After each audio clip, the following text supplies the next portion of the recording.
Hi, I'm Rob Disman, and I'm the owner of your local Domino's Slippery Rock.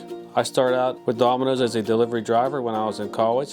Ended up really liking the job. Worked my way up through management to the supervisor. I did that for about 10 years. My family, we decided that we couldn't really go any further with that, so we decided to go ahead and become a franchisee with Domino's. I'm lucky enough to have enough community support that most customers have become more than just customers, they're more like friends. It's been a pleasure to be a part of this community for 20 years, and I look forward to many more years.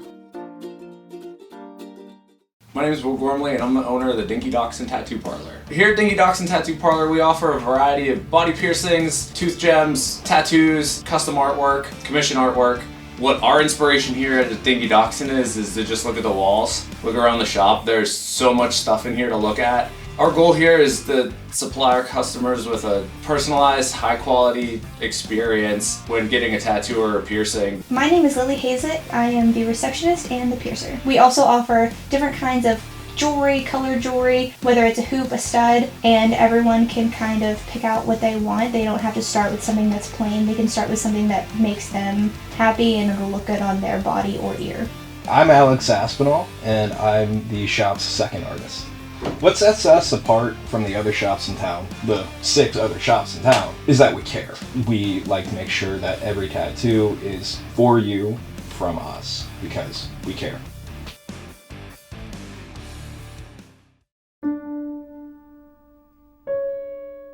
As years pass and people come and go from our lives, all we have is our memories. From the family gathering to the summer baseball games, to that first trip to Disney, those memories are something to be cherished. I thought many of those memories were lost to time and outdated technology, but with Memory Lane Media, they gave me those memories back so that I can share them with my grandkids, and they can share them with their kids one day.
Welcome back to Real Reviews from The Rock. We are back. Episode 2 with my permanent co-host, Dr. Fleming. The fans asked for it. The fans get what they want. That's right. So what did we watch this week?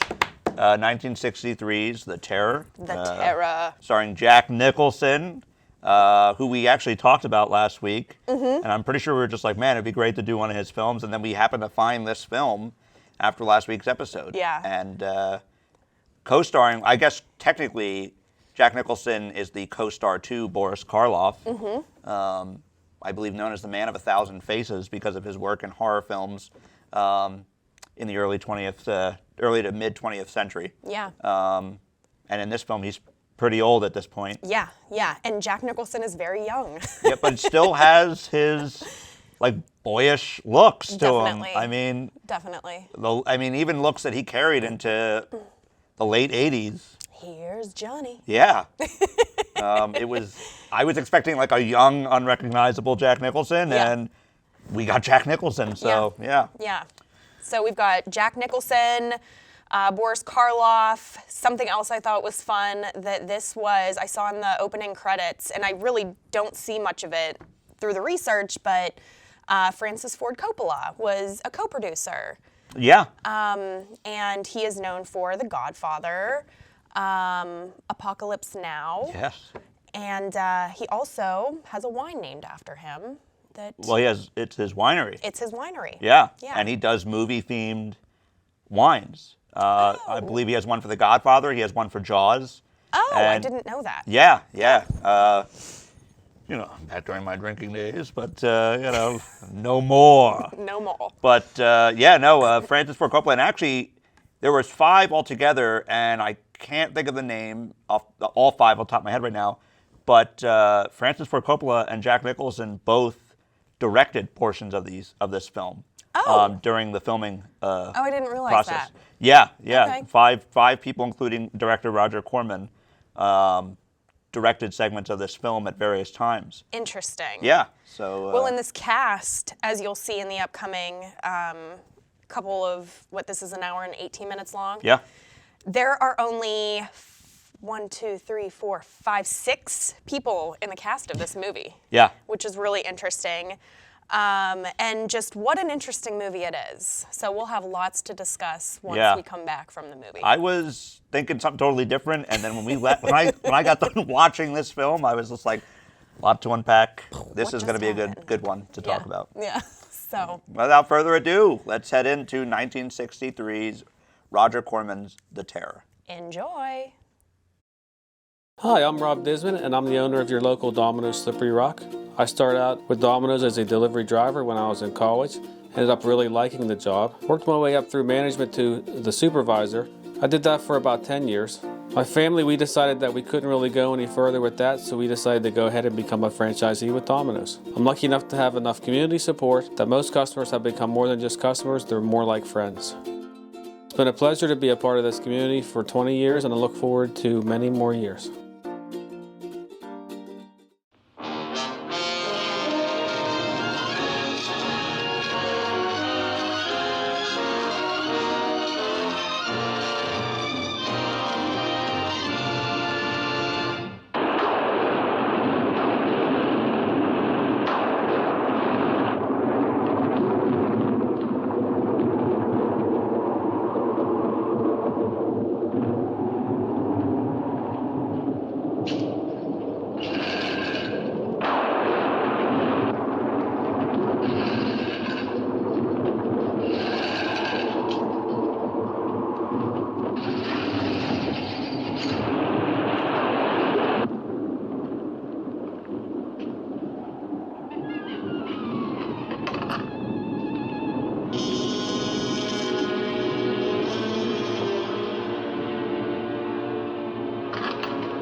to Kolben.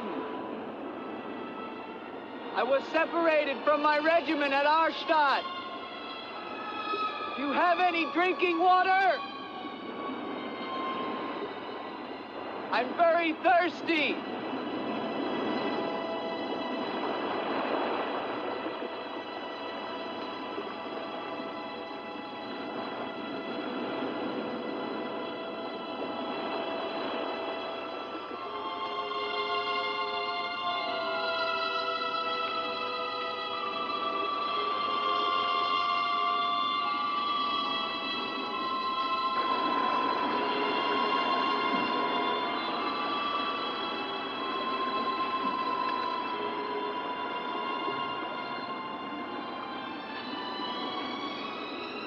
Clear water from the mountain.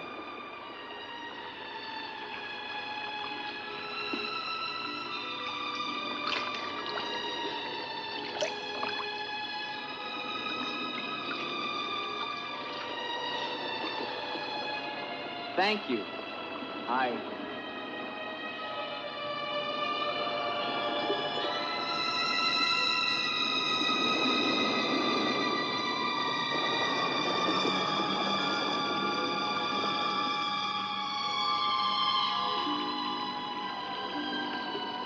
Hello. I'd like a word with you. You never said goodbye to me. In fact, you never even said hello. It isn't an act of treason to talk to me. I'm a weary, disillusioned soldier, and you're the only pleasant sight that I've seen in 7 months. Go ahead, it's permitted for you to laugh. Wait, you haven't told me your name. My name's Elaine. Come on, I want to show you something.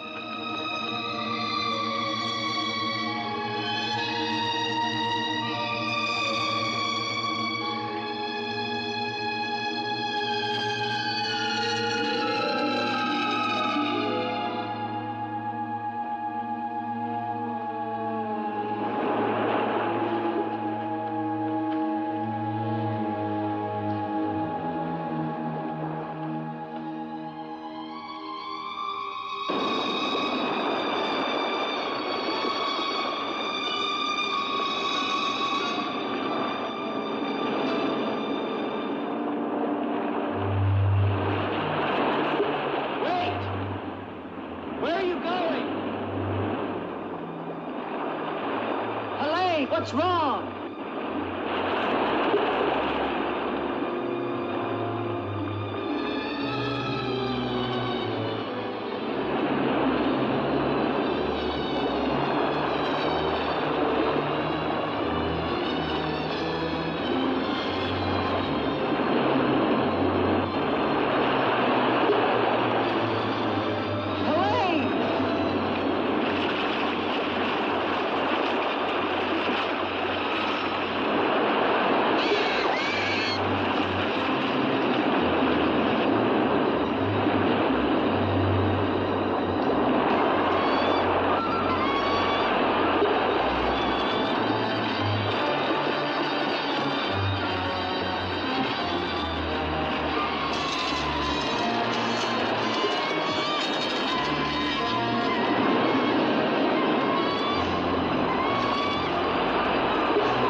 Rest yourself, young man.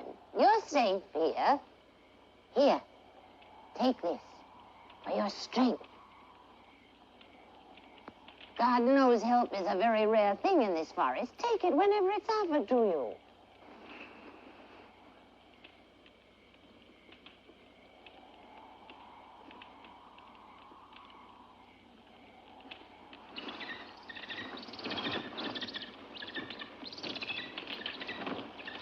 That bird, He attacked me.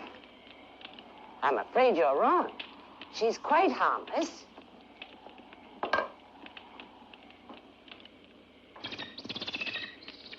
Here. Hold out your arm. She only seems dangerous. Actually, she's very affectionate, which is very unusual for a bird. Take it back. Oh, that is too bad. Little girl liked him, didn't you?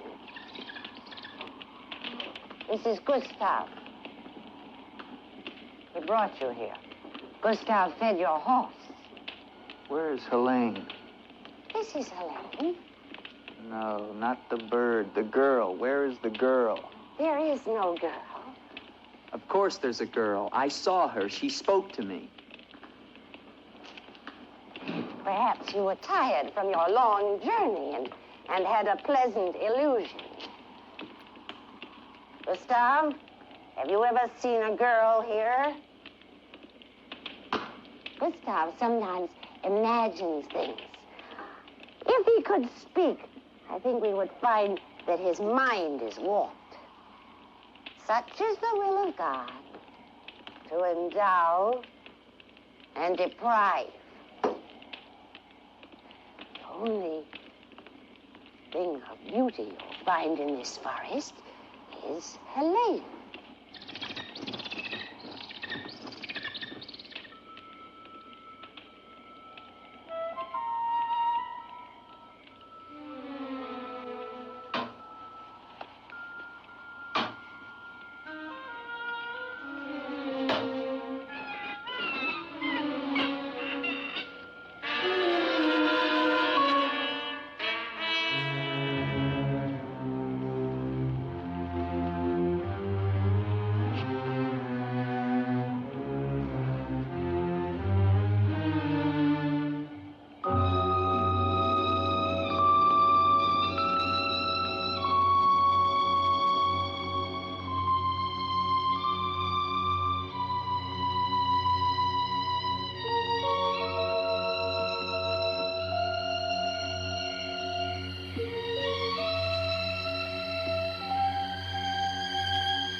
Hello.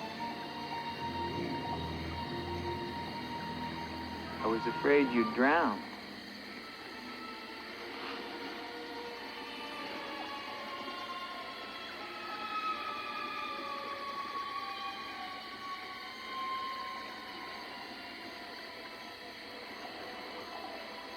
So you are real. I started to think.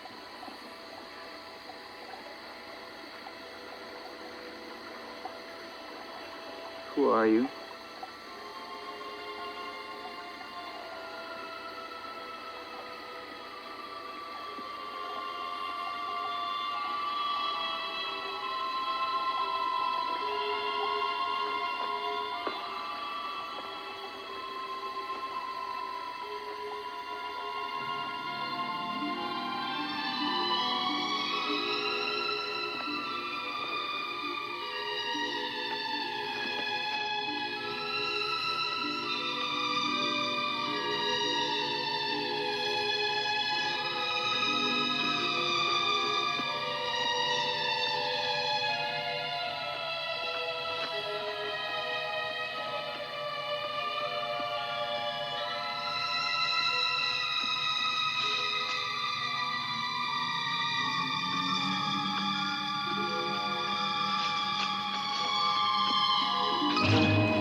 Wait!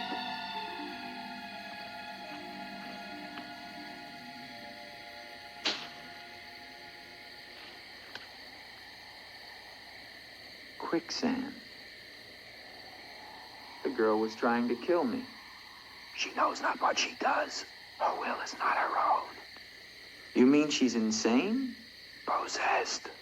She needs your help. Help? How can I help her? The castle of the Baron von Lepp. You will find her there. I can say no more. There's great danger. Find Eric. Eric knows.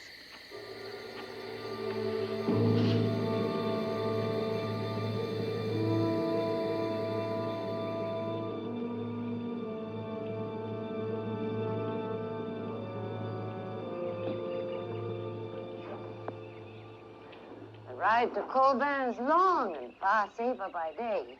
If you leave now, you can rejoin your regiment by dusk. Where is Gustav?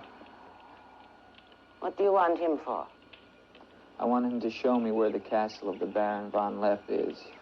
No one's lived in the castle for years. And besides, Gustav has gone away for a few days. Perhaps you'd show me the way to the castle. Why are you so interested in the Baron? I never said that I was, but the girl that I followed last night and spoke to, I believe that she lives there. Told you. There is no girl. That is nonsense. You recognize her, don't you? No.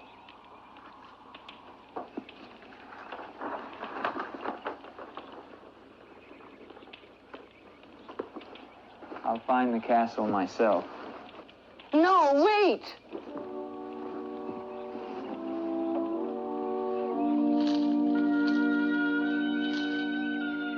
Don't go to the castle. I have told you the truth. There is no girl. Mark me, you are getting yourself into things beyond your understanding. Leave now, while you can. I intend to find her. Please don't tell the Baron that I am here.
Hello?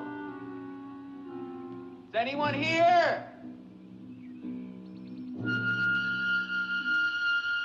Hello? It's me, Andre.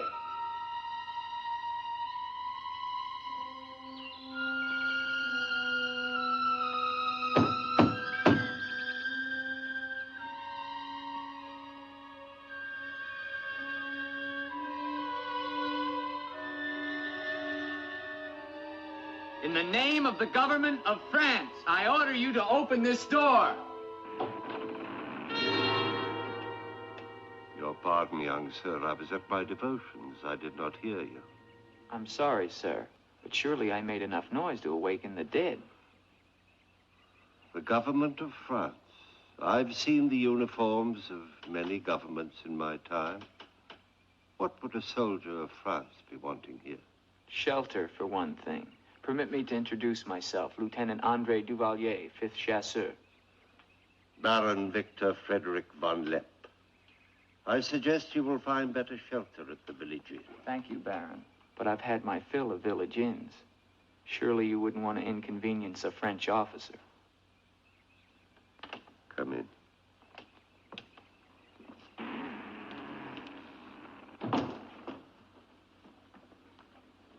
What you see, Lieutenant, are the remains of a noble house. Relics, ghosts of past glories. A noble heritage is something to be proud of, Baron. I'm afraid we've forgotten that in France. Ah, yes. Your name, Duvalier, your family. My father was the Comte de Valier. Was until they spilled his head into a basket one morning in the Place de la Concorde. Forgive me for reviving painful memories. You must be cold and tired, Lieutenant. Some cognac? I'd like that, Baron. Thank you. Sit down. Stefan? Yes, Baron. Cognac for our guest. Yes, Baron. Baron, I wonder if I might ask, who was the young woman I saw in the window before you came to the door? Young woman? Oh, I'm afraid you're mistaken. No, I'm not mistaken. I saw her. Dark hair and eyes, about 20. Well, I'm quite sure you think you saw someone, but... Baron, I am in full possession of my faculties. Please, allow me to show you something.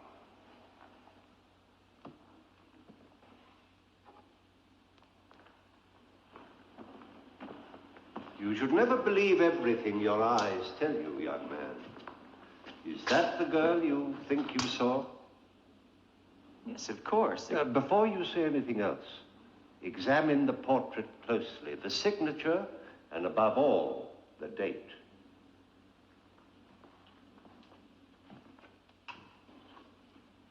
$1786?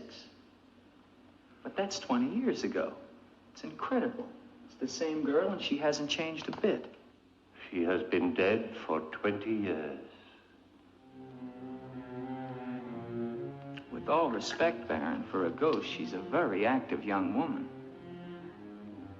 You're speaking of the Baroness von Lepp, my wife. I beg your pardon, Baron. I meant no offense. Perhaps the resemblance was not quite as much as I had thought. The girl at the window... Lieutenant Duvalier, the only occupants of this castle are Stefan and myself. You are the first visitor since the turn of the century. Of course, Baron. Stefan will see you to your room. Thank you.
Hello down there! I'm coming down. Wait for me!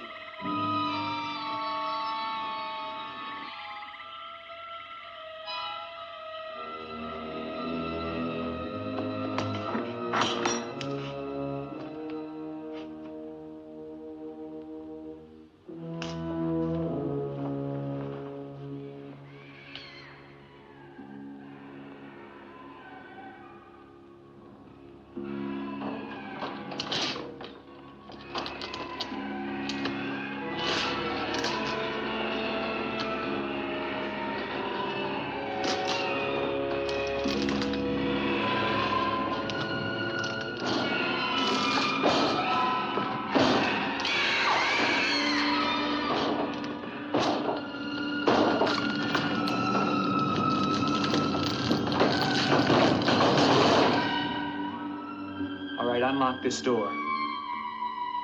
Do you hear me? Unlock this door, I'm gonna shoot through the door.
Kept through the shadows, sir. He did not see me.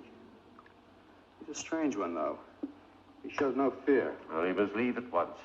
You think perhaps he's not merely a traveler? Why do you say that? He might have heard things in the village.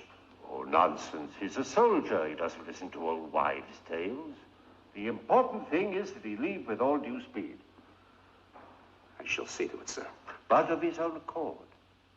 We must show him the respect his position and rank demand. Outwardly. I understand, sir.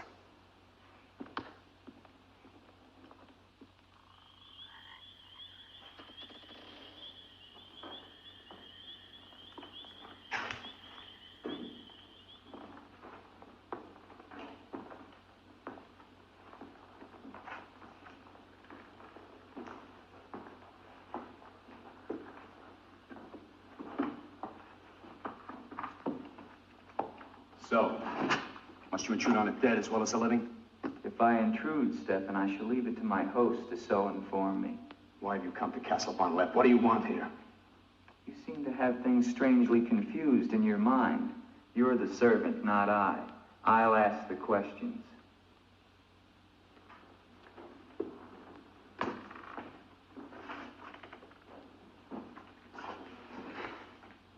This was once a place of worship. Why have the holy objects been removed?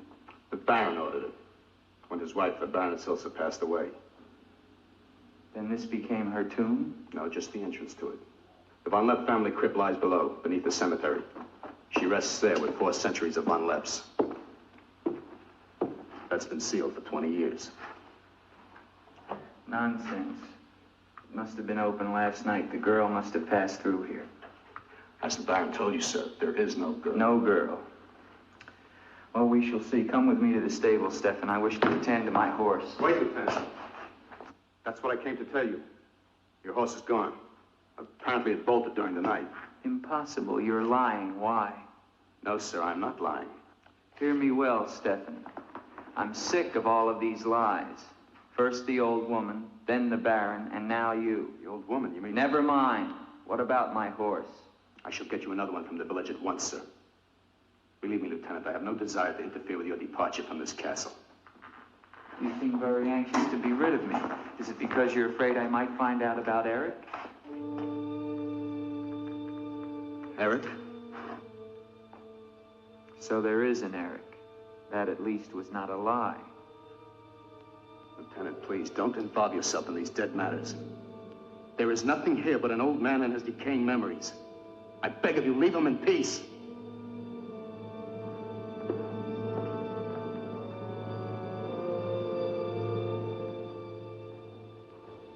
Will you join me, Lieutenant? No, thank you, Baron. I've just come from the stables. My horse is gone. Your horse is gone? Yes, I believe it was stolen, Baron. Oh, impossible, Dick. The stable door perhaps was left open and the animal bolted. Not an unusual thing. In itself, no. But there are certain other mysteries I would like to have explained, Baron, and I mean to have them explained. How dare you take that tone with me? I don't mean to be abrupt, but I will have answers. Well? Now, why did you remove the portrait of the Baroness from the wall? I sent it away for renovation. The dampness of these walls puts a mold on the pigment. You evade very cleverly, Baron. Can you also explain the violin music and the girl in the chapel last night? You saw her again? So you admit there's a girl? Ilsa. Ilsa, is that her name? Answer me, Baron. Please, please, leave me in peace, If I leave you now, Baron, I will come back with a company of my men and I will tear this place down around your ears until I find her. Is that clear? Very clear. All right, now what happened to the Baroness? Was her death violent? Yes, her death was violent. How did she die? You spare me nothing. 20 years ago, I was not the man you're looking at now. This land, this estate prospered. My people lived well and were happy. My wife had died some years before, and I was lonely. And one day in the village, I saw Ilsa, a peasant girl who'd come to live there with her mother. Oh, I could have taken her. As nobles have taken the daughters of peasants since the beginning of time, but I loved her. And she became the Baroness von Lepp. Almost immediately afterwards, I was called away for military service, a rebellion in the Polish province. I was gone for nearly a year. When the fighting was over, I hurried home to my bride. No one knew of my coming. I surprised her in her room. She was not alone. She laughed at me, said her bed was not for me to find another. With my own hands, I killed her. And her lover? Stefan took care of him. Later, I gave out a story that she had died of some malaise. No one ever knew of her betrayal of me, or how, in fact, she did die. Except for Stefan. For 20 years, I've not set foot beyond the walls of this castle. I've lived here alone with the memory of the dreadful thing I did that night. That is my penance. And now you believe what? That the ghost of Ilsa has come back to relieve you of your penance? Is that it? Yes. How long has the spirit been coming to the castle? It all began 2 years ago. At first I was terrified, but now I'm eager for our every meeting. One more question, Baron. Has anyone else except yourself seen the spirit? Stefan, for instance. You think I'm mad, don't you? Right now, Baron, I'm not sure just what I think. But don't forget, you saw her too. Perhaps we're both mad.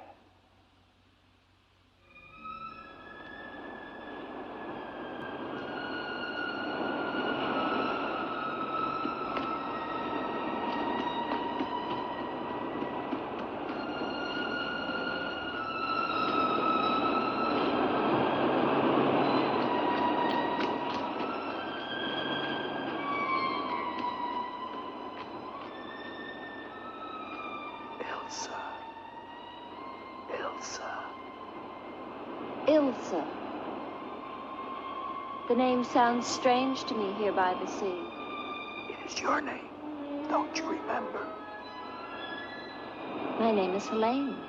The old woman told me. She lies. She summoned me from the sea. You must go back. Your soul is troubled, Ilsa. Go back? To Eric? To the sea.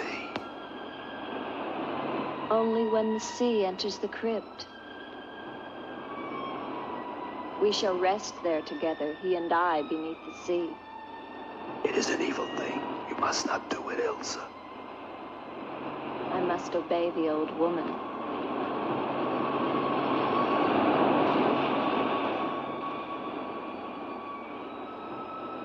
The Frenchman, he can help you, Ilsa. Andre?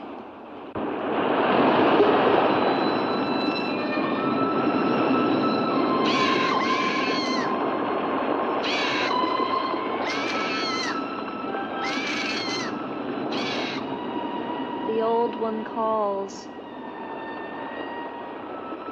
She warns you, Gustav. Do not interfere. She's been patient with you long enough, but no more.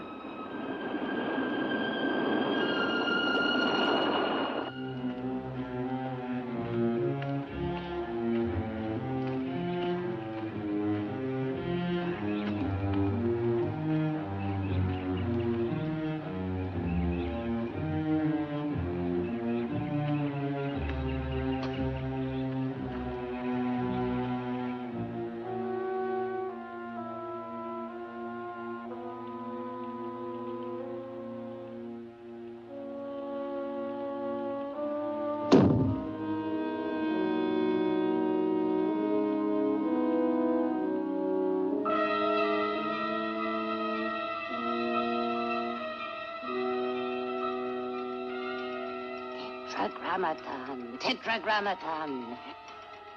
Metroton usagla. Metheos sabayoth. O powers of darkness, let the spirit of Ilsa sink deeper, deeper into this mortal form. Helene, be as though you never were. Spirit of Ilsa, see through these eyes. Speak through these lips. Do my bidding. For only then shall you find release from your torment.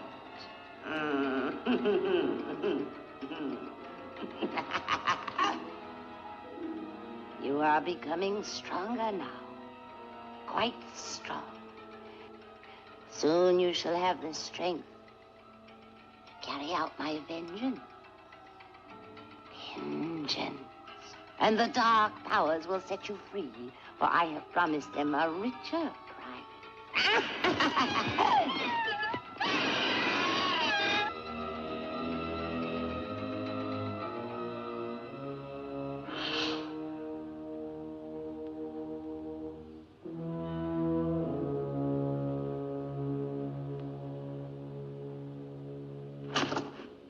afternoon.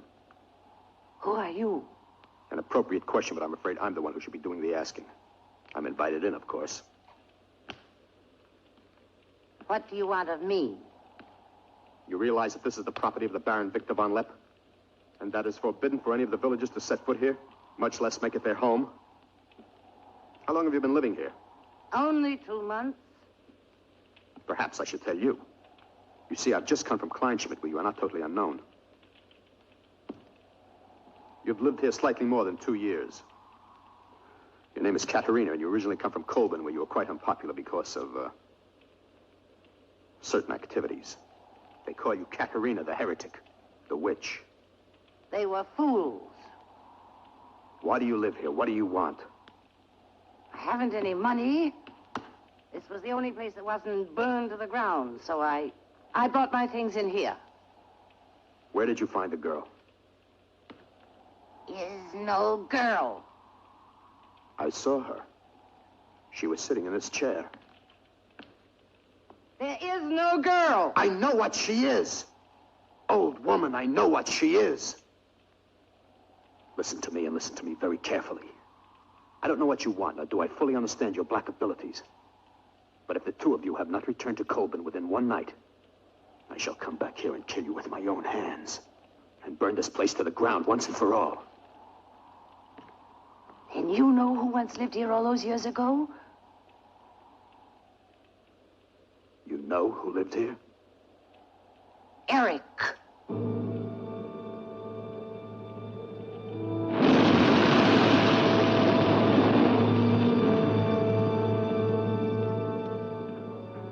Has the Frenchman gone? No. Why not? He now refuses to leave. I don't think he will leave of his own accord. He must. I gave you definite orders. Baron, no one knows this officer is here. If he should never arrive in Copeland. Are you suggesting that... It's the only way. That I will never countenance. God knows I have enough upon my conscience without the senseless murder of a young man who never harmed me. How do you know what harm he plans? You want him wandering around the castle? Do you want him down in the crypt? Enough. The crypt is no concern of yours.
are you?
What is the meaning of this intrusion? I'm sorry, Baron. I thought I heard voices. Does that give you the right to burst into my room unannounced? I beg your pardon, Baron. Stefan has gone to the village to get you another horse. It will save us both embarrassment if he will leave the moment he returns. There can be no doubt of it, sir.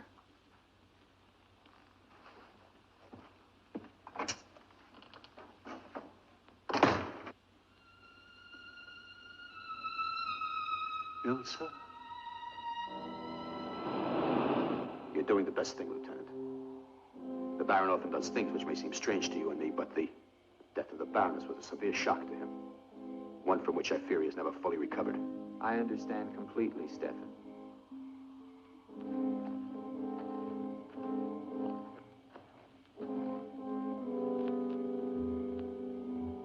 Tell me something, Stefan. If I can. Who is Eric? You recall the Baron spoke of returning from the war and finding the Baroness with another? Yes. Eric was that other.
Wait! Wait!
Gustav.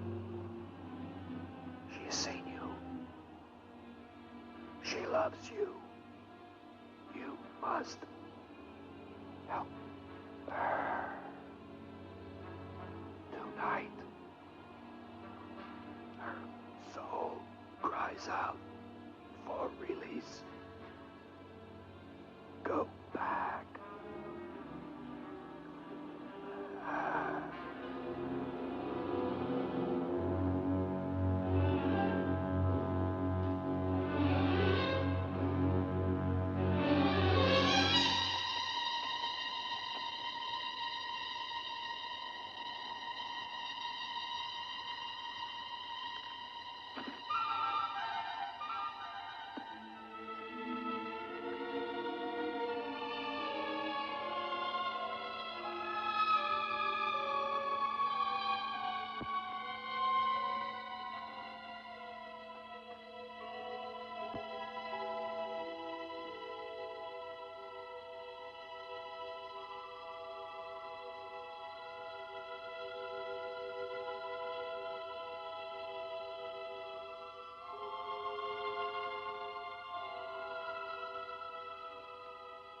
I've waited for you so long. I've been searching for you, to help you, but you wander in strange places at strange hours. You're really here. Of course I'm here. And I'll never leave you again. Never.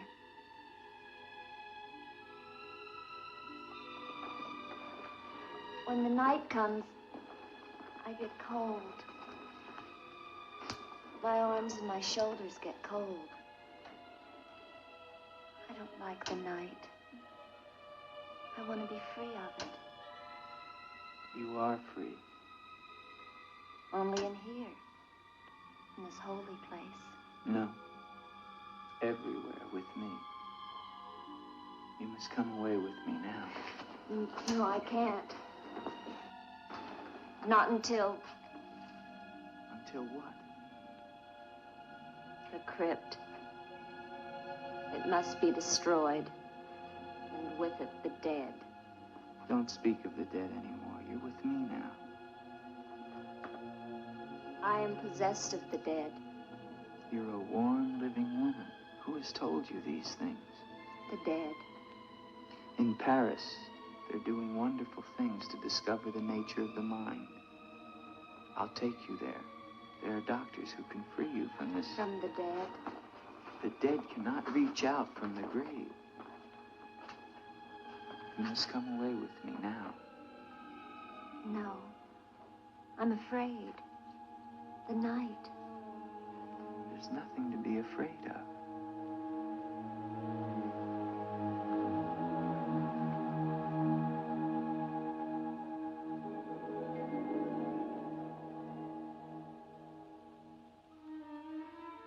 You see? Love me and there is no fear. Yes, Andre. I do love you. Then come away with me.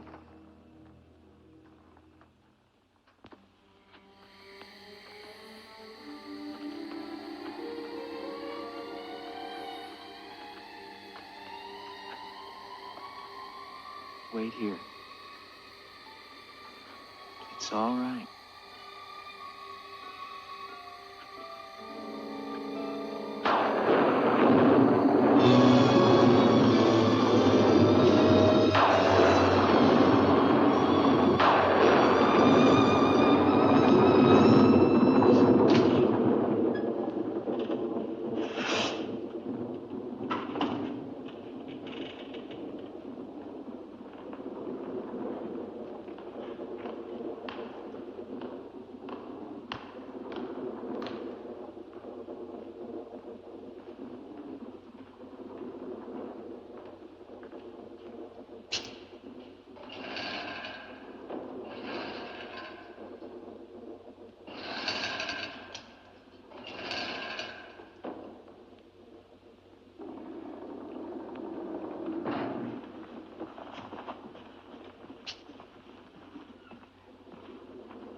my love, you are not alone.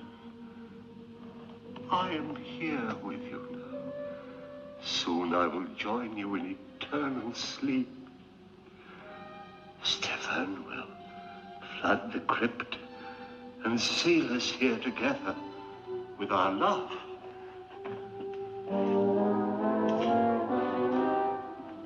Elsa. Elsa. Elsa. Why do you not talk to me? I am here, Victor. I've been waiting for you. My love. My love. You know what you must do. Anything I will do that I dare not. Do not ask me, I beg of you. You must, or we can never be together. No, I cannot, I dare not. Look at me, Victor.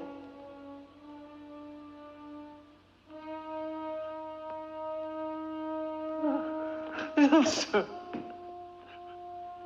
why do you torment me so? You must do it, Victor. Only then can we be together. Only then, Victor. I cannot. I dare not. My soul will be damned to eternal perdition. Let me see who you really are. No! Don't go back! You must not! No! No! Let me go! What kind of a woman are you? Where are you?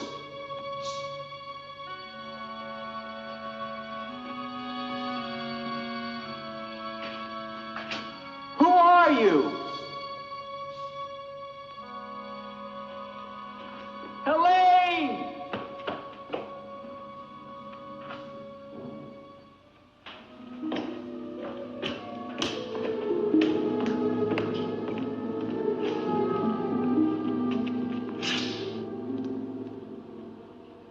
Is there a doctor in the village? His illness is not of the flesh. I've seen this before. In a day or two, his mind will return. We can only wait. The Baron tells me you've been with him since the Polish campaign. That is true. Then you must have been in this castle for 20 years. You must know every section of the estate. He's regaining consciousness. No. He often moans during these seizures. You have keys. Fetch them. I'd like to see the chapel. The chapel? Yes, if you don't mind.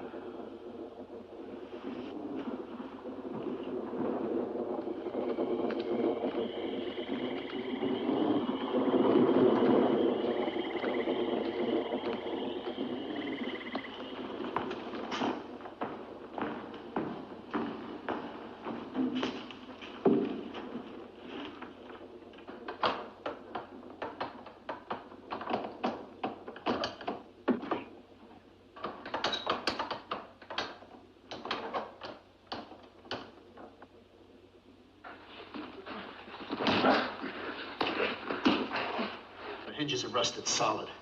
Do you have a crowbar? Yes, come with me.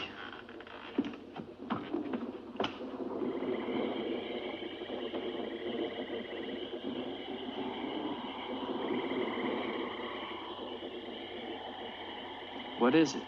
That light there. That's the Baroness's bedroom in the tower. The room's been sealed ever since that night. Not even the Baron would enter. Come with me.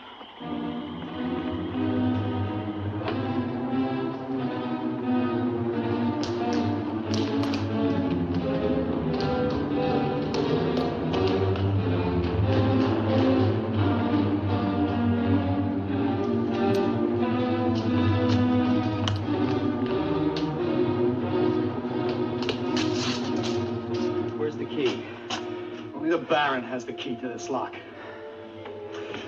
Lieutenant, don't! If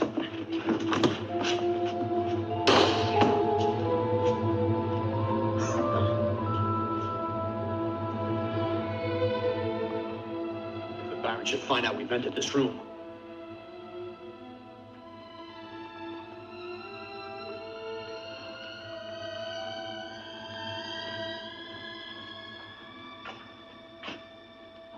Baroness have a child? I don't know. I never thought she did. You spare me nothing. Baron, if you'll permit me, I think that I can explain. Stefan. Forgive me, Baron. I only Stefan! Take this gun. Escort this gentleman from the castle. If he resists, kill him. Yes, Baron. Lieutenant.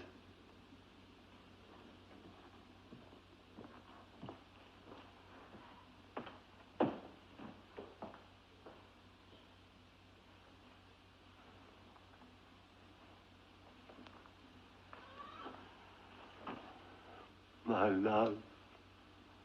My love. I am here, Victor.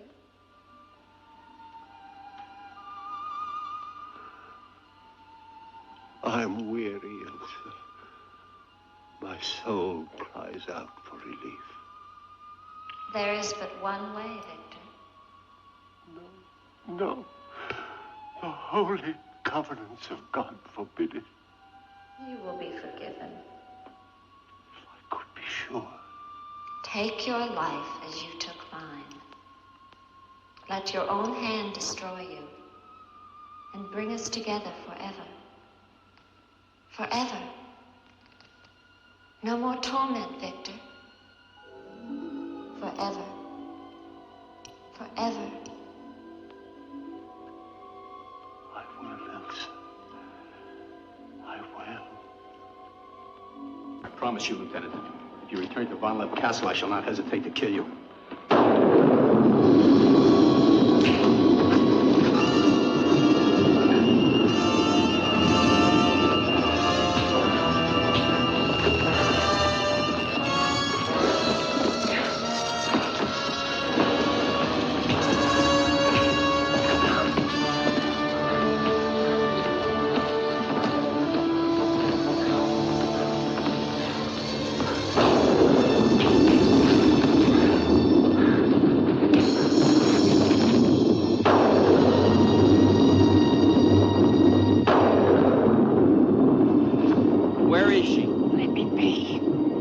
Why did you lie to me about the girl?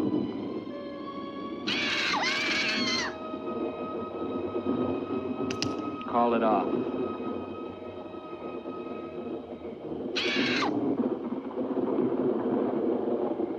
Doesn't matter now. You're too late. Tonight he damns himself. Yes, even now she taunts him to his own eternal doom. You control the girl just as you control that bird. How? Mesmerism? Mesmerism, you fool. Why? Answer me, old woman, or I'll break your neck. To avenge myself on the Baron von Lepp. She will drive him to God's one unpardonable sin. Suicide. For what offense? What has the Baron done to you? He killed my son, Eric. Eric was your son? Yes. And tonight the Baron pays for Eric's life with his own immortal soul. She spoke of destroying the crypt. Too late. Too late.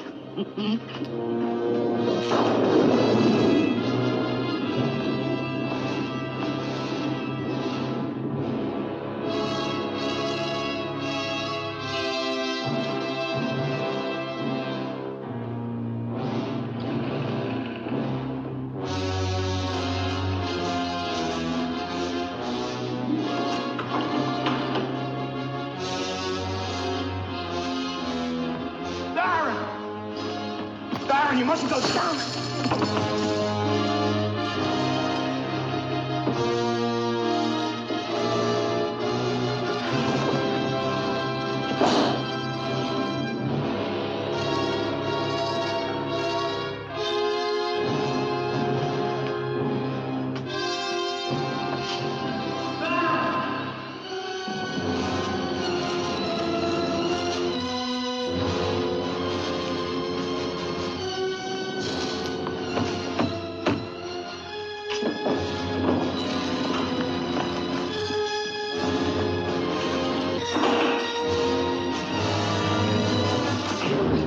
the Baron? We must get to him. He's locked himself in the crypt.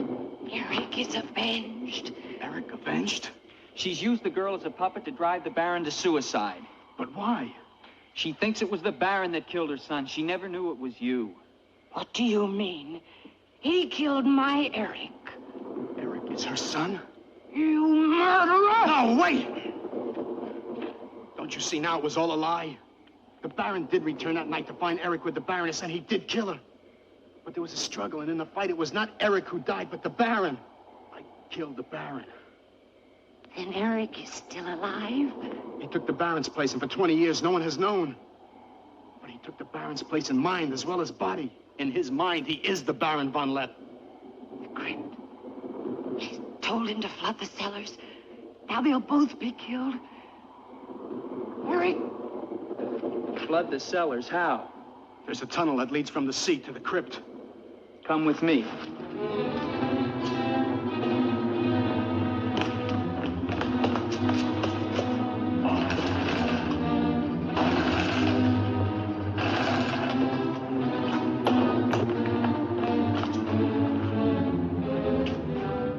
He's locked it from the inside.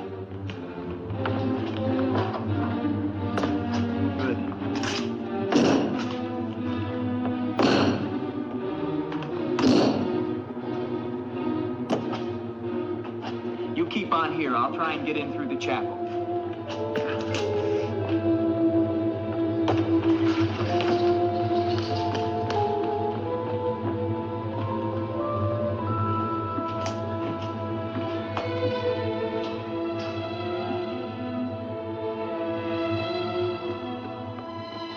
I may need you. No, not the chapel. I may not enter the house of God. I have made my pact with another. No, closer! No!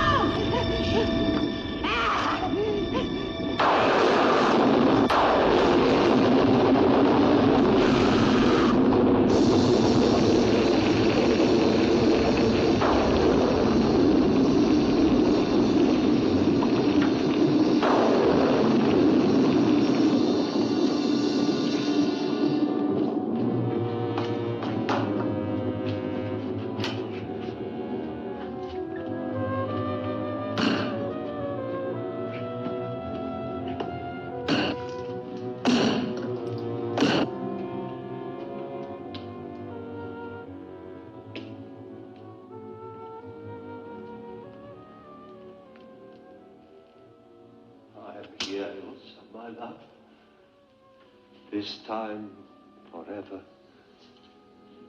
Now, Victor, now, I'm waiting.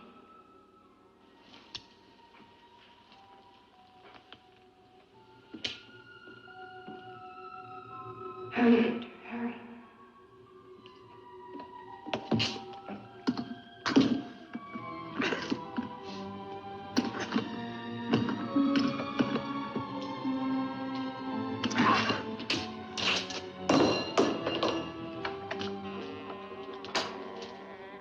Now, Victor, bring the sea into the crypt to mantle us forever.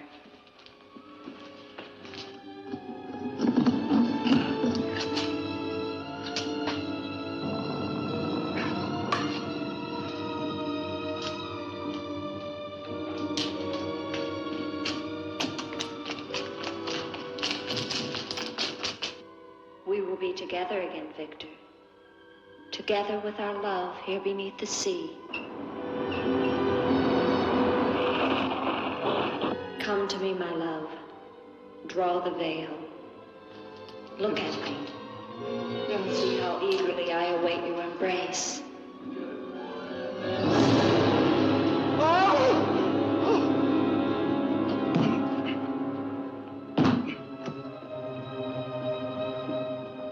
What have you done to me?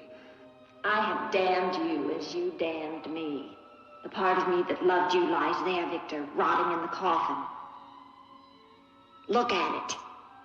See what your evil love has done to me and die with that vision in your brain.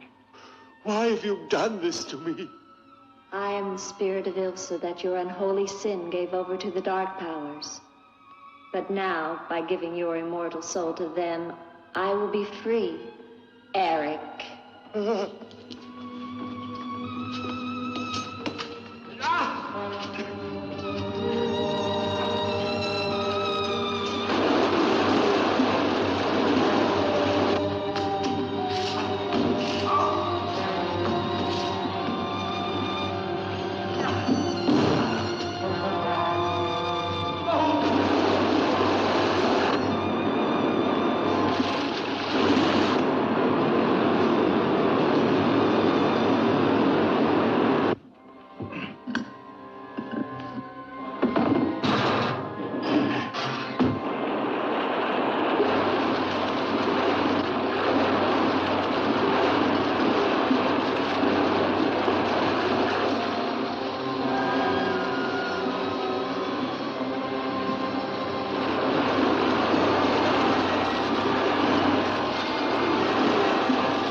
Safe now. It's over. It's over. Do you understand? You're free now. Free, Andre.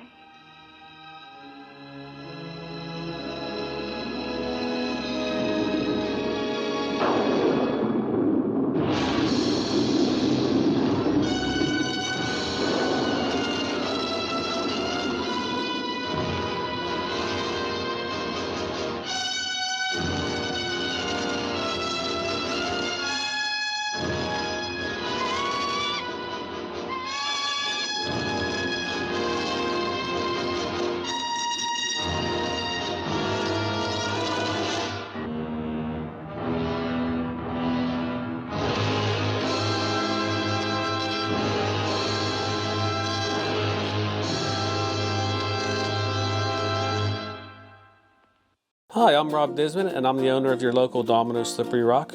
I started out with Domino's as a delivery driver when I was in college. Ended up really liking the job. Worked my way up through management to the supervisor.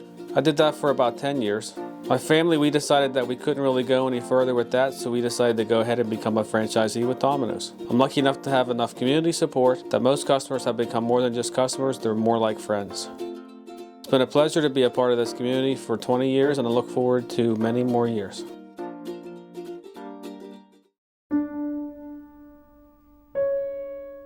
As years pass, and people come and go from our lives, all we have is our memories. From the family gathering, to the summer baseball games, to that first trip to Disney, those memories are something to be cherished. I thought many of those memories were lost to time and outdated technology, but with Memory Lane Media, they gave me those memories back so that I can share them with my grandkids, and they can share them with their kids one day.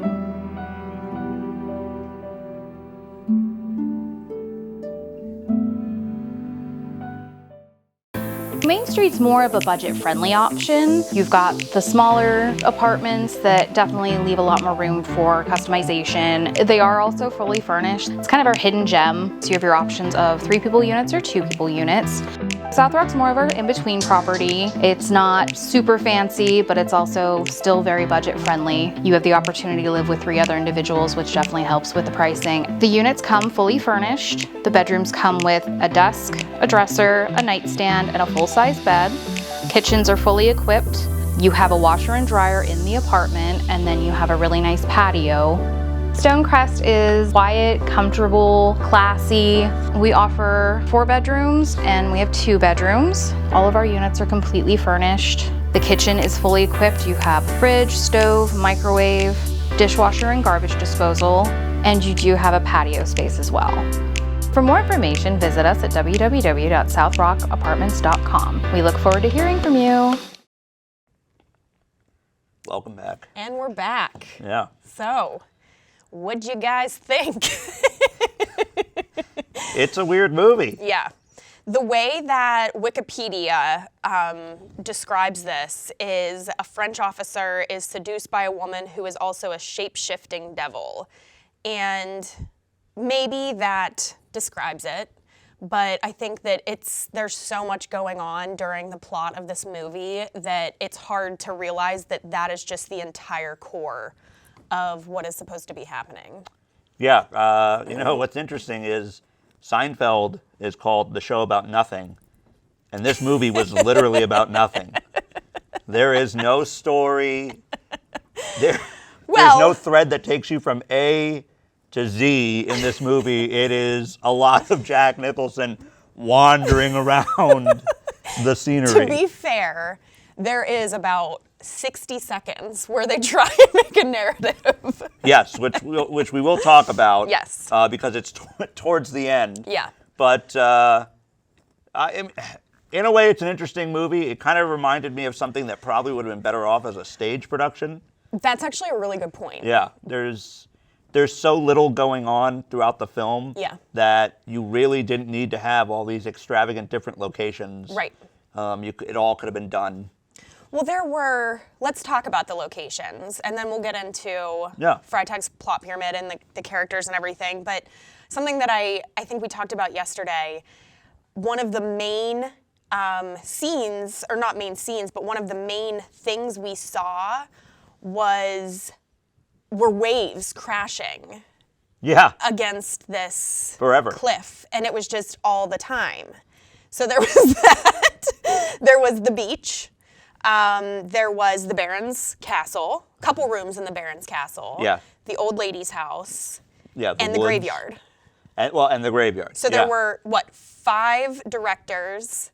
Yeah. 5 cast members. 5 cast members, 5 directors, 5 locations. I mean, 5 seconds of an actual narrative. And 5. And that's not even an exaggeration. I mean, so let's just start off with Jack Nicholson arrives on the scene on horseback. So this is our exposition. Right. Well, no, the exposition would really be, I mean, that does set the scene, but the very beginning. Oh, right, yeah. Before the actual title. Is this old man who we come to find out is the Baron, but I mean, there is no explanation of what's going on. And, and sometimes you'll think about these horror films, they'll start with a narrative on screen, especially for that time period, so that you know what you're heading into. None of that here. It's just this old man wandering around in candles. a robe, opening up this ridiculous chain door that I don't know what purpose it served, and then he goes downstairs, and next thing you know, this skeleton pops out, and then you never see that again. Right. Yeah. Yeah. Well, and I think that, during that scene, the very beginning, and I'm watching this, and I was like, oh, wow, this castle's really cool. This is going to be a great place for this horror film to take place. But yeah, once the skeleton popped out, I'm like, okay, so maybe this is the end of the movie, and that's what happens to whoever the Baron, deals with. Yeah. But like James said, we never see the skeleton again. No, and let's talk about just kind of running off of that. The picture for the film shows Boris Karloff kind of as this scary figure. Yeah. So here I am. Obviously I know who the old man is played by Boris Karloff in the scene. That's known. But I'm thinking that, okay, like Boris Karloff has just been, killed or something at the beginning of this film, and now he is going to be the manifestation of whatever the terror is. And no, he is just this grumpy old man, maybe what Boris Karloff was like at that point in his life. Yeah. But he is not a scary figure at all, like he is known to be in every other horror movie he's been in. He's just grumpy. He's just a grumpy old man. Yeah. Also on the cover, and we'll bring this up for you so that you can see it, but there are people in a spider web. I'm assuming that maybe they're trying to communicate a web of lies. I don't know, maybe I'm thinking too much into it. Or possibly at one point there were giant spiders in this film that production costs just weren't going to cover. Maybe. It also says a new classic of horror comes to the screen. Sure. Yeah. Yeah. I think that sounds like let's try to sell as many tickets as we can because we know that this is a crapshoot that no one's going to understand. Sorry, Jack. So yeah, sorry, Jack Nicholson. But clearly he went on to have a very lucrative career. Yeah. And this didn't hinder him in any way. Unlike Robert Hutton, who we talked about last week, kind of went from his film in 1967 and we basically never saw him again. Right. So let's talk about the inciting incident. Right. So I guess. So what starts the rising action? Well, technically it's the skeleton at the beginning of the movie. That's kind of. Don't you think it would be more so him arriving on the beach? Yeah. Because then he sees the girl. What's her? And that's whenever he's like, who is this girl? And Helena. she's just, and he just follows her around and she just looks at him like, I don't even know what the look is, honestly. Right. At first I thought she was a mute. I'm not going to lie to you. I just thought she was a ghost. Yeah, well, I didn't get that feeling until she goes back to that cove and she just starts walking into the water and I was just like, oh, okay, she's definitely a ghost and this is probably where she died or whatnot. Yeah. And then she's just gone. Yeah. And then we spend another, what feels like forever, watching waves crash, but this time with Jack Nicholson caught in the surf, which, fun fact, well, maybe not so fun, but he almost drowned filming that scene. Oh, wow. Yeah, so that's kind of where I got the feeling like, oh, okay, she's definitely a ghost. Yeah. But, yeah, I guess, that would be the inciting. Yeah. Because now you're like, well, who is she? Yeah, who is she? What was she doing? Yeah, because he's looking for her throughout the entire movie. Yeah. So the rising action would really be the scenes of him looking for her and just trying to figure out what's going on. Yeah. Was she the bird? I don't know. That's a good question. I don't think so. I think the bird was the old woman. Oh, okay. Watching through the bird everything that's going on. But again, is this woman a witch? Like, we don't even know. Like, we see her doing things at this cauldron, but they don't address what she is. When you first meet her, there is no... She's just been on this island for 20 years. There's no suggestion that she has mystical powers. Yeah. And also, I thought the guy who doesn't talk, but who she says doesn't speak and actually does sign language at the beginning, who then speaks, several scenes And later. that's not Stefan. That's, what was his name? Victor? Was it Victor? I don't even remember. I'm going to have to look up and see what his name was. I But- forget because he's... I thought that was her son. Okay. And maybe it was. At that scene, maybe it was. But then halfway through the movie, as we will discuss later, characters just seem to apparently change. Right. Like there was writing, script changes halfway through the movie, and they were just like, well, the audience isn't even going to notice that. Right. Right. So it's hard to really say what the climax is. I mean, it's kind of like this, because basically it gets to this point where, and I don't know why, because Jack Nicholson makes it to, and his name is Andre. Andre, yeah.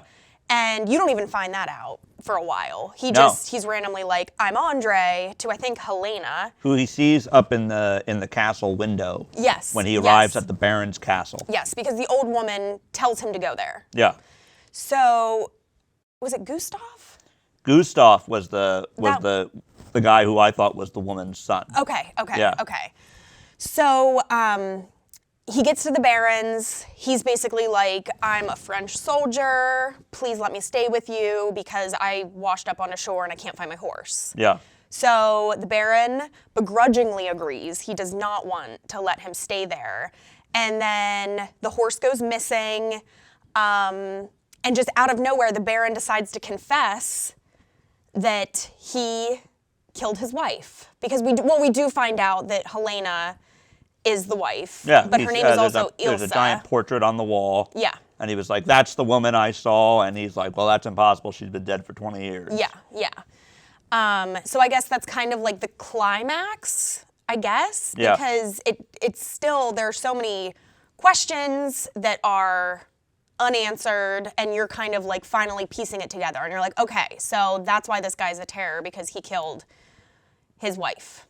Yeah. But you don't even find that out. So, and interesting, when they filmed this movie, there was no explanation. I mean, but so they had to go back, and they were like, well, nobody knows what's going on in this movie, to be completely honest. Even the people working on the film, they had no idea what was going on in this movie. So they had to go back and they had to film a scene with Andre and what was the butler's name? Stefan, where they get into this tussle and Jack Nicholson throws him up against the wall and he was like, I want to know what's going on, like most of the audience at this point in the film. And he then explains like, oh, the Baron killed his wife, and then Eric. Who the heck is Eric? Well, Eric is who his wife was having an affair with. Right, but I don't even think, we don't even really touch a lot on that. It's just like this quick, it's like this quick once-over. Yeah. And it's just like, okay, like, yeah, Eric then killed the Baron, and then forgot that he was the Baron, and just basically stole his identity for 20 years. Right, and then forgot he stole his identity. And thought he was the Baron. Thought he was the Baron. So, I mean, I don't even know if it's worth trying to explain it anymore, because it's just getting to the resolution and the denouement, because the falling action is just Helena or Ilsa, which I don't even understand. You want to call them. Yes. And they don't really explain that there's a difference between those two characters. Right. Just that Helena is this ghost. Who is controlled by the old woman. And she looks like Elsa. Yeah. Who is the Baron's dead wife. Yes. Yeah. And the old woman possesses this ghost, basically, to try and get the Baron then to take his own life, because Eric is the old woman's son, and she's upset with the Baron over this. So it's basically like,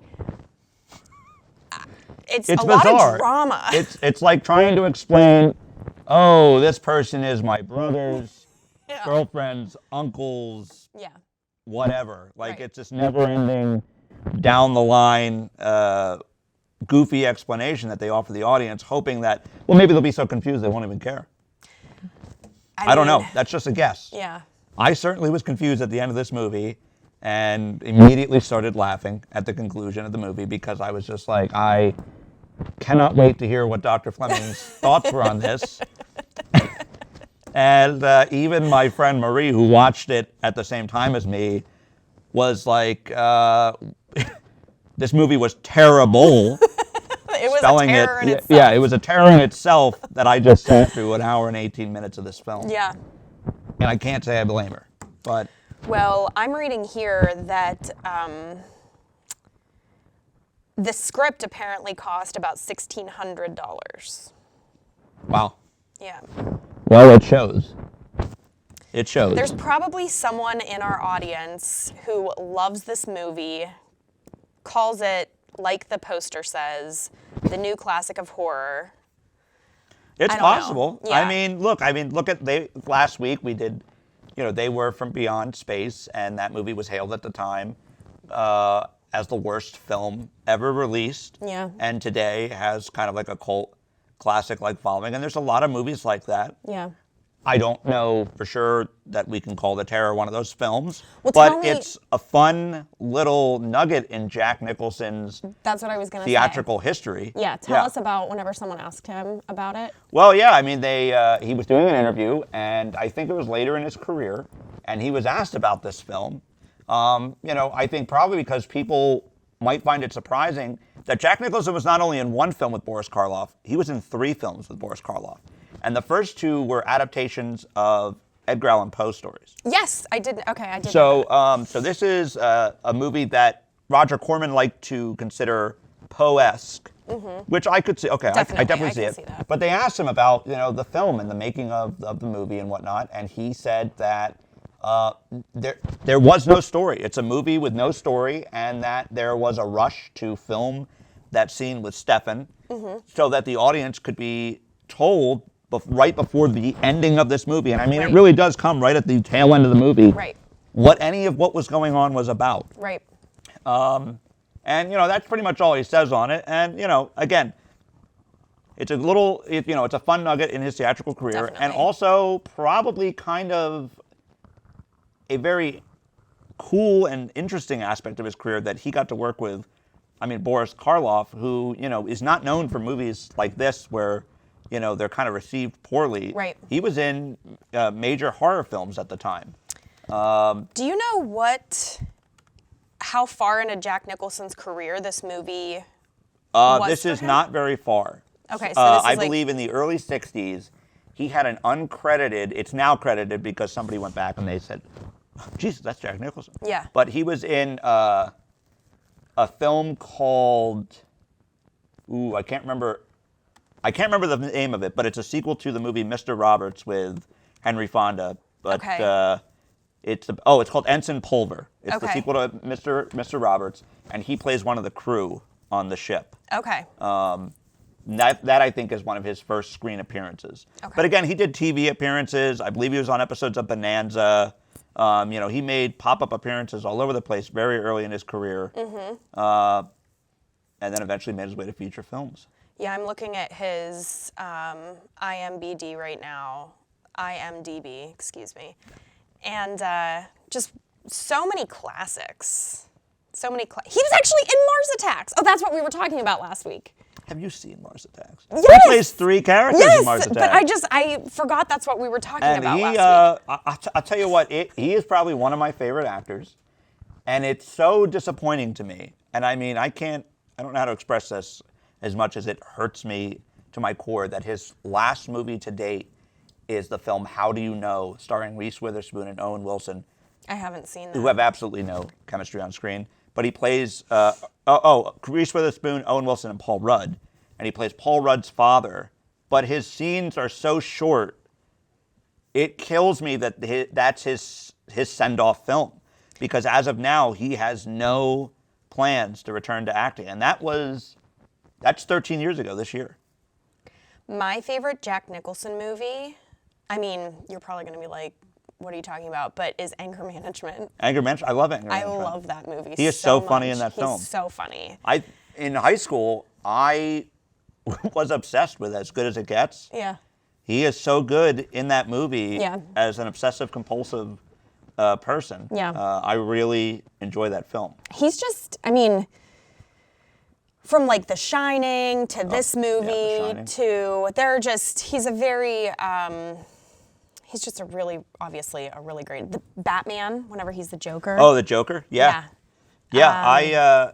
Listen, I mean, we can go on and on about Jack Nicholson's career. Yeah. Because I don't feel like there's a movie that he hasn't been in that One I didn't Flew Over the enjoy Cuckoo's his Nest. performance. Yeah. I mean, even in this film, The Terror, I mean, Jack Nicholson's probably the only reason that I stayed captivated through the entire film because, as we said, I mean, there's not much else going on in this movie, nor did I recognize any other than Boris Karloff. Yeah, the thing other about actors. him, it's just the way he acts because his lines in this weren't significant. It was almost like he was just, it wasn't like he was really acting at all. No. And I feel like that's how a lot of his movies are. They're just, he can, I don't know, somehow bring out that piece of his personality and it's just...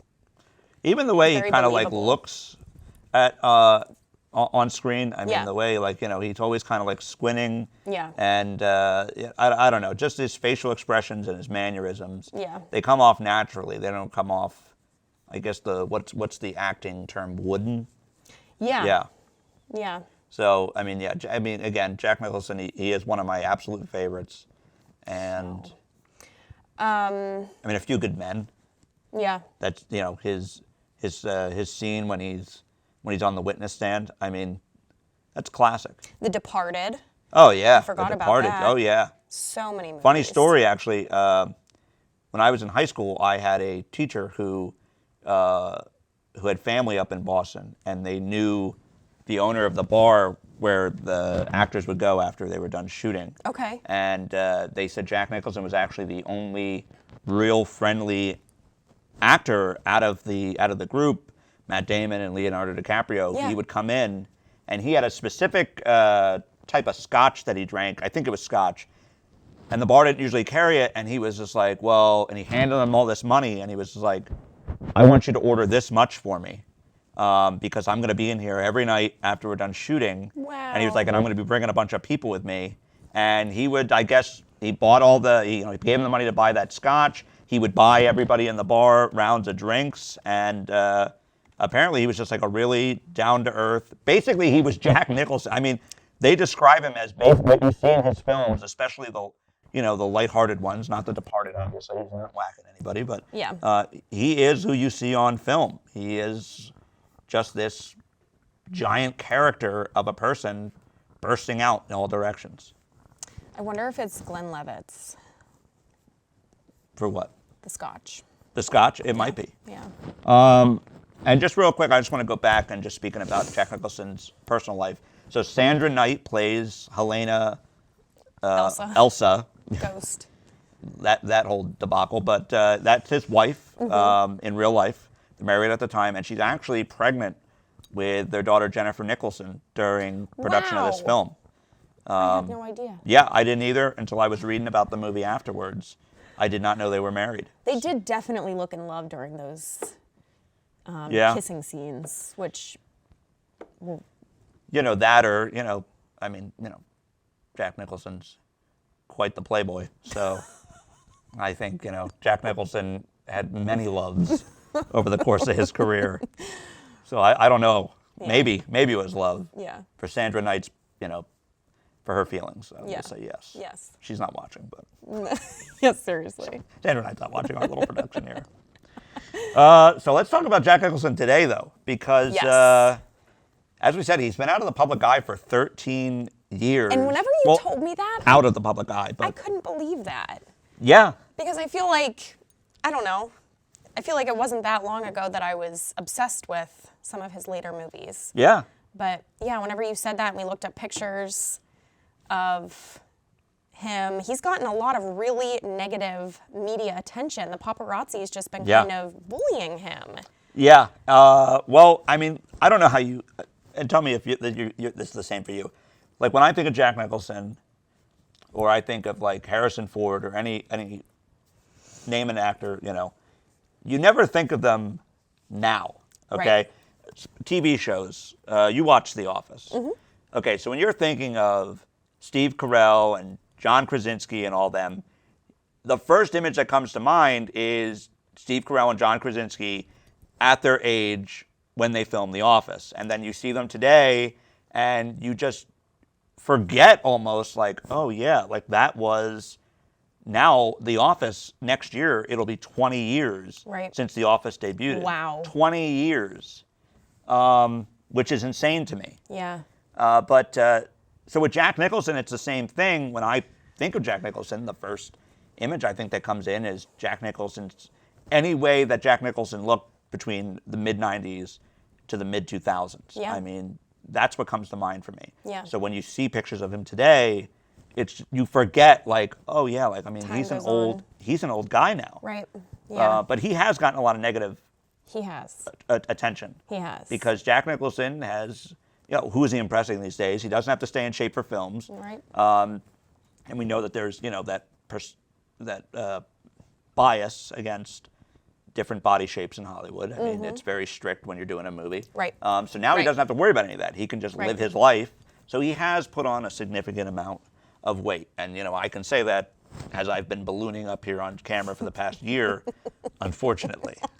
But he has put on some weight. And it kind of reminds me of Marlon Brando, who in his later years was also quite large. Yeah. I don't know if you've seen photos of Marlon Brando towards the end of his life. Well, that metabolism starts to slow down at some point. Quite large. We can't be young bucks forever. He had very serious health problems because of it. Yeah. And so he was pretty much told by his doctors, look, the cigar days, the alcohol days, and the junk food days are over. I mean, you got to stop with that. Done. And so his friends, and he actually lived next door to Jack Nicholson, so there's another little fun connection about them. His friends would drive up to his estate. We'll call it an estate, his mansion. I'm sure it was, yeah. Because he was loaded. Right. And they would throw bags of cheeseburgers up over the walls to him, and he would sit in his garden like a gopher and just chow down on these cheeseburgers. He would get pints of ice cream, and he would row himself out onto his lake, and he would eat the whole gallon of ice cream out on the lake. I imagine go into a food coma on his boat, and then just take a nap. wake up and row himself back to shore. Yeah. So I hope Jack Nicholson has it at that point, but... What kind of cheeseburgers did he eat? Do you know? Double cheese, probably, it's California, so maybe In-N-Out, maybe McDonald's, Double animal style. He was probably not eating just double cheeseburger, Right. No offense, R.I.P. Marlon Brando, but... Yeah. We're kind of being... Triple, quadruple cheeseburgers, I don't know. Again, Oh my gosh. we're just guessing. We're just guessing, okay? We're not making light of the situation. But, and it's kind of funny because I don't know about you, I don't know if Dan is, keeping a dietary, diary at home like Kendall is. But, I get a lot of grief when I eat. I haven't had a double cheeseburger since I was pregnant with Josephine. Well, I'm going to be honest with you. I had a double McCrispy yesterday, not a double cheeseburger, but I had it here at the studio. And then, obviously you got to keep the trash here. I can't take that home. Right. One time I ate in my car. Well, she's going to find out whenever she watches the show. She doesn't watch our production. She doesn't watch our production, people. I'm safe. So yeah, I might have to get a double cheeseburger after the show. I could go for one right now. Maybe we should call one in. Yeah. Yeah. Thank you. There we go. Classic.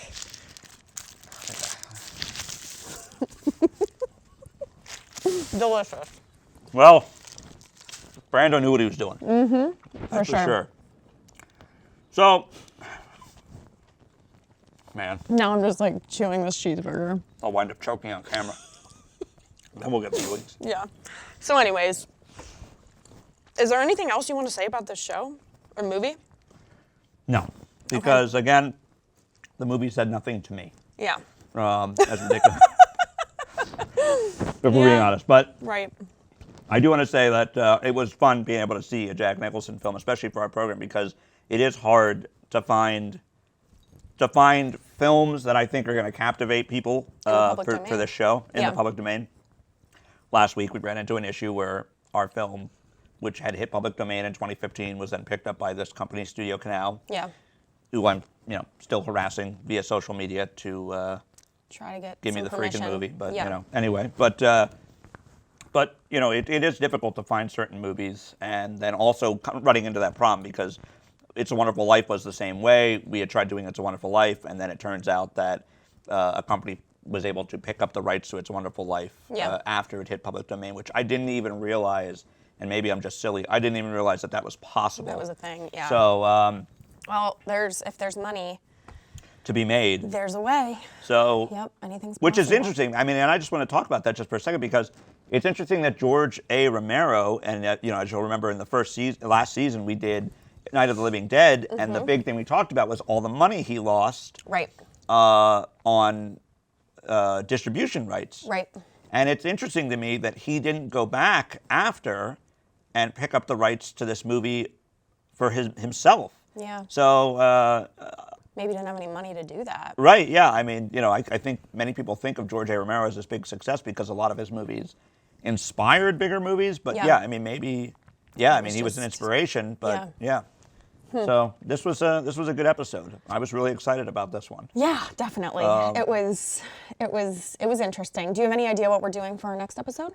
I don't know yet. Okay. I don't know. As I said, it's difficult finding a movie that I feel like people are going to be like, oh, okay, I'll watch that. Yeah. But at the same time, I also think finding the sillier films is more fun on our end. And they're short. Right. They're short. Little, like you were calling it, like a little nugget of just. Yeah. But it's more fun for us because then we can sit here and laugh and talk about the things that we thought were off the wall about it. So can we try to do like a show or a cartoon for next week? Yeah. Because there are a lot of cartoons in the public domain. Yeah. Absolutely. Okay. We can head back to the Looney Tunes section or maybe something else. I don't know. Yeah, I'm sure we'll find some cool facts about. That will be our season finale next week. It will be. Crazy. Where did 16 weeks go? No idea. So. Well, I mean, that's about it. Anything else? That's it? No, that's it. I'm just going to sit here and enjoy my cheeseburger. Yeah, me too. Dressed in my Burger King sweater. You are dressed up as the Burger King colors today. I don't know if you should move your computer out of the way. Let the audience see she is a walking advertisement for Burger King today. And yet she's eating McDonald's, so I'm not sure we're getting sponsorships from either one of those places after this, but all right. Well, that's it, folks. All right, everyone. See you next week.